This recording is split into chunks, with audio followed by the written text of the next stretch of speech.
Selamat hari Kamis untuk kita yang optimis. Firman Tuhan dalam Mazmur 23 ayat 1 berkata, Mazmur Daud, Tuhan adalah gembalaku, takkan kekurangan aku. Saudara, domba adalah binatang yang lemah, kita tahu itu. Tidak hanya lemah, domba juga digolongkan binatang bodoh. Kalah jauh dibandingkan dengan hewan ternak yang lain.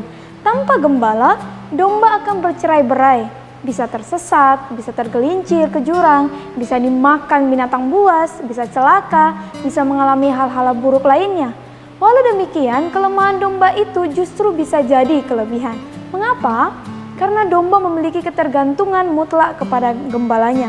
Justru karena menyadari sebagai binatang yang lemah, domba akan selalu berada di dekat gembala. Daud rupanya mengamati dan merenungkan hal itu sedemikian rupa, sehingga ia menulis Mazmur 23 yang menggambarkan hubungan Tuhan dengan umatnya. Bukan Tuhan yang semikian jauh untuk dijangkau, melainkan Tuhan yang sangat dekat, sedekat gembala dengan domba-dombanya. Jika kita menjadikan Tuhan sebagai gembala, maka kita tidak akan pernah kekurangan hal yang baik darinya. Dengan yakin, Daud berkata, Tuhan adalah gembalaku, takkan kekurangan aku. Banyak orang takut kalau mengalami kekurangan. Yang punya banyak saja bisa galau ketika apa yang dimilikinya berkurang. Terlebih yang tidak, tentu sangat takut jika mengalami kekurangan. Tuhan akan memelihara kita. Tidak hanya kita, tapi juga anak cucu kita.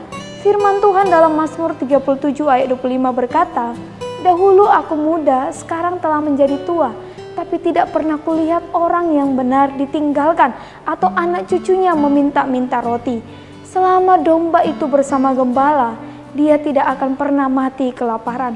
Bahkan ketika padang rumput hijau hampir habis atau bahkan sudah habis, sang gembala akan mencarikan padang rumput yang baru dan membaringkannya di padang rumput hijau.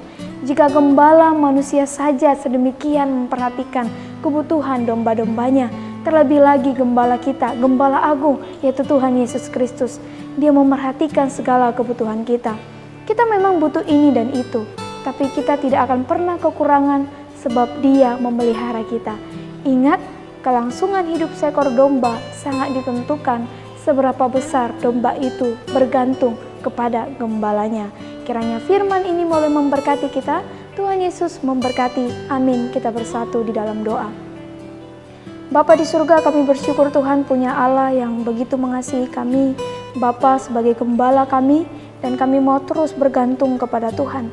Kami mau terus komitmen untuk semakin dekat dengan Tuhan. Dan Engkau yang terus boleh menolong kami Bapa, untuk boleh terus terhubung dan dekat dengan Engkau. Terima kasih Bapa di surga, biarlah sepanjang hari ini kami mulai bersama dengan Tuhan, kami jalani bersama dengan Tuhan, dan nanti juga akan kami akhiri bersama dengan Tuhan. Terima kasih Bapa di surga, terpujilah Engkau ya Tuhan. Hanya di dalam nama Tuhan Yesus Kristus kami bersyukur dan berdoa kepadamu. Amin.